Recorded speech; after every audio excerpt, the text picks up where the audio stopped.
Alright guys, it is time for your first NXT 2.0 review of the year 2022. We're about to find out, was this show great, was this show good, or was this show pretty much shite like the rest of the NXT 2.0s were back in 2021 last year. So we kicked off the whole pay-per-view. I guess it was a pay-per-view, it was like an NXT.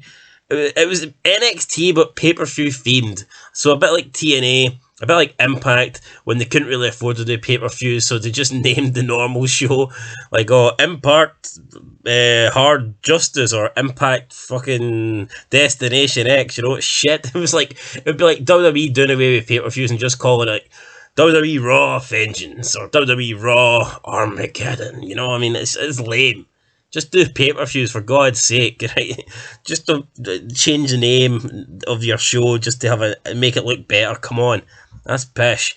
But anyway, we kicked off with NXT New Year Evil, and the first match, opening match, was a champion versus champion match. Carmelo Hayes versus Roderick Strong.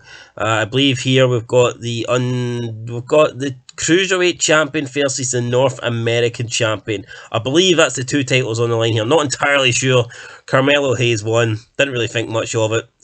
At the start, they were trying to outdo each other for holds. One guy was doing a move, the other guy countered with the exact same move, and they were trying to do like mat wrestling, and I don't know, to me, we've seen it loads of times. It looked like something you'd get in the old games where you get into like a grappling sequence, and I think you need to be really good to make this work, or else it looks a wee bit unrealistic. Looks fake. Looks very fake, I think. But they didn't do a bad job. It is what it is. Carmelo Hayes wins. He's the new champ. Who cares? I don't. Anyway, let's move on. Speaking of something that I don't really care about either, but I guess it's cool to see back, the return of the Dusty Rhodes Tag Team Classic return. So there's going to be a men's tournament and a females tournament.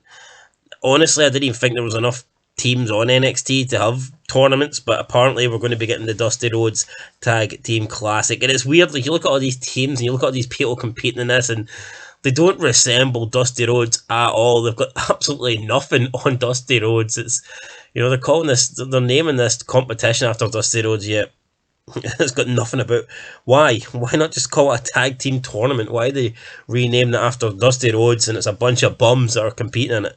I didn't get it. Next with AJ Styles. He's on NXT, calls out Grayson Waller, whatever this guy's called. Grayson Waller comes out, basically leads to a scrap. AJ gets the upper hand, goes for the frontal forearm. Waller escapes, and AJ calls him out and says, you can't get away from me, or whatever. And that's it. So there you go. AJ then, what's happening? Is AJ moving? I doubt he's going to move permanently to NXT, because we've also had Riddle on NXT. I doubt it's that. But I do feel like WWE certainly could do with a couple of like older guys, you know, more experienced guys on these NXTs. I don't think it would make sense to have the roster completely made up of young kids. I think you do need a bit of a blend. So I don't want to see AJ move down here, because to me that would be a massive demotion. But maybe there's some people on the roster they could think about moving down to NXT. But I mean, it is what it is. They're setting up AJ versus Grayson Waller. Who cares? I'll be honest, I don't really care about this either. With Pete Dunne, talk about breaking fingers. He showed his hand. It's all bandaged up. I mean, this wasn't bad. It was one of the better things I've seen Pete Dunne do, but I mean, it wasn't great. I mean, whatever it is, it's Pete Dunne threatening to break more fingers. Pete Dunne looks like a finger. I mean, the guy is so thin and unmuscular. There's just nothing about the guy. He looks like a fucking finger. So hopefully he doesn't break himself. We then go backstage. We've got a bunch of women talking. I know we've got Indy Hartwell here. I think that's the only one I knew by name. Where the hell is Dexter? I haven't seen him in ages. Is he even on NXT?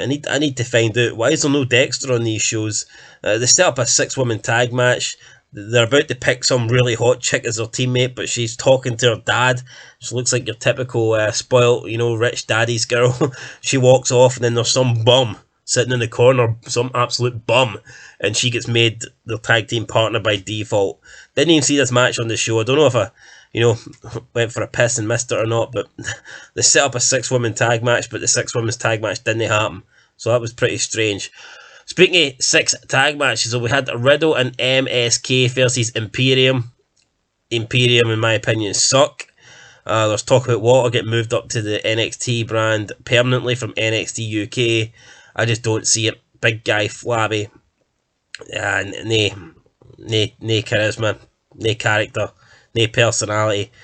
It's just a big boring guy, isn't he, really, when you think about it? The team of Riddle and MSK win. It is what it is. I like Riddle. I can understand why they're putting him in NXT 2.0. I think Riddle appeals to the generation that the demographic that NXT 2.0 are trying to cater to. But I mean, come on, I think Riddle's good. I think Riddle should be pushed in the main event scene on either Raw or SmackDown. I genuinely do believe that. I think he has world title material in 2022, or at least upper mid card. I think he definitely should be there rather than facing a jobber tag team from NXT UK on NXT 2.0. But the team of Riddle win. It is what it is. Up next with Joey Gacy and Harland.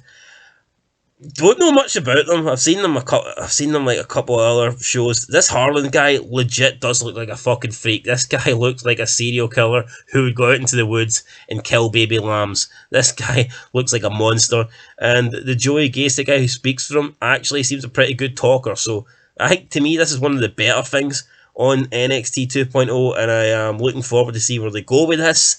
It's one of those duos that actually work, when they pair two guys together, like a smaller guy with a big guy. I'm looking at this and I'm going, this actually works. Whereas you look at the AJ almost thing, it never worked. You got Apollo Crews and Amanda Aziz, that ain't working either.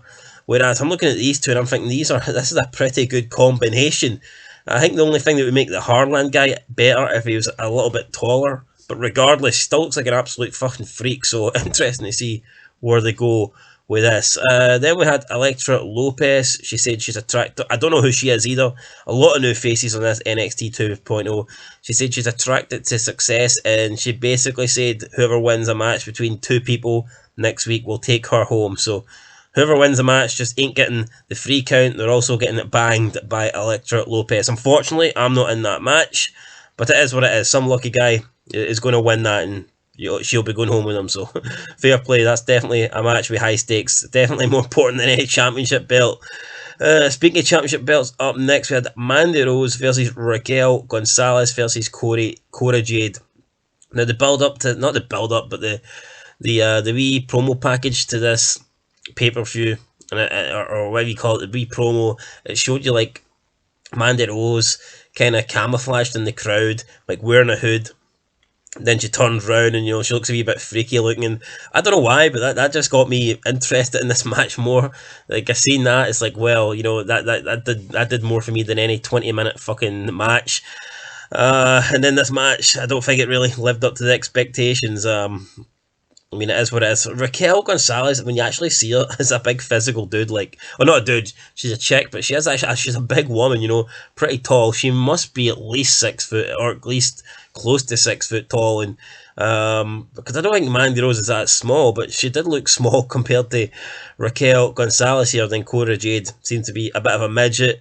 The match was decent. Mandy Rose's attire, it works for me. I like what she's going for there. Who wouldn't like that? Let's be real. I don't know, but I think I missed the blonde Mandy Rose, but I can also see what this new look is doing wonders for her as well. In the end, Mandy Rose wins, kind of goes for, it was weird. Cora Jade went for I think she was trying to go for a roll up, and Mandy Rose just basically no-sold it and sat on top of her and got the free count. It was a bit of a weird finish. Mandy Rose retains. She also entered in a helicopter, like Charlotte Flair WrestleMania vibes. I don't understand that. I just didn't really get it. It was cool, and it obviously added something to it, and it makes her seem bigger just due to the fact she's turning up for a match in a helicopter. But I didn't get it. I don't know why, but it was good. I'm not going to complain. The helicopter scene was good. It is what it was. Then backstage we had Riddle and MKS. He says that, you know, tonight was great, but now they need to go their separate ways and they'll meet again soon. And Riddle just flies off and into the night with his flip flops and his scooter. Absolute madness. Then MKS say, "Oh, Riddle's a cool guy." Then we have the Creed Butlers come up and they say that MKS will only get another shot at Imperium if they win the Dusty Rhodes Classic, but that ain't going to happen because they're in it. And then have a bit of a face-off. So I don't know who the Creed brothers are. They seemed, I don't know. I mean, it's hard to tell. It's hard to tell how someone is if you've seen them on screen for about 15 seconds. But it wasn't that bad. It was an alright wee backstage segment. We then had Von Fagner beating up some guy from Chase University student. I don't get this. This to me was garbage. Cameron Grimes, his championship golds in his sight. Yeah, so some guy wants to win the belt. That's what I got from this. I wasn't really paying attention to it, to be fair. And then main event time with Tommaso Ciampa versus Braun Breaker, NXT title on the line in a pretty good match. The son of Rick Steiner, woof, wins the NXT title by beating Tommaso Ciampa. There was a cool Alabama looking slam type maneuver through the announce table on the outside. Tommaso Ciampa's body almost like folded in half, and Braun Breaker ends up winning with the Steiner recliner or whatever he's calling it in NXT.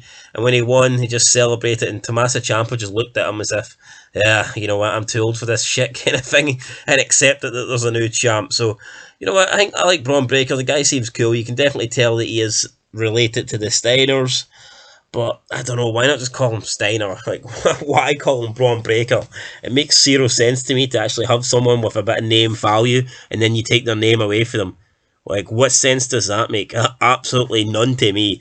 And that was it, guys. That was the end of NXT 2.0 New Year's Evil. I mean, it was an alright show. I'm not going to say it was shit. It wasn't the greatest thing I've ever seen. Far from it. But, you know what? There was some decent things on it. I'm going to give this show I'm going to give it a 3 out of 10, guys. It wasn't that bad. It was alright. 3 out of 10 for me is generous, because most wrestling shows I give like a 1. But for me to give you a 3 out of 10, I think you've done something right. But there you go, guys. NXT 2.0 New Year's Evil gets a 3 out of 10 for me. Let me know what your thoughts were down below. And until next time, until the next review, which should be AEW Dynamite. And then it's SmackDown, and then it's Rampage. There's too many shows a week. For God's sake, wrestling, overkill. Wouldn't be too bad if the wrestling was great, but most of it's shit. So, any chance of a couple of shows getting cancelled? Until next time, peace.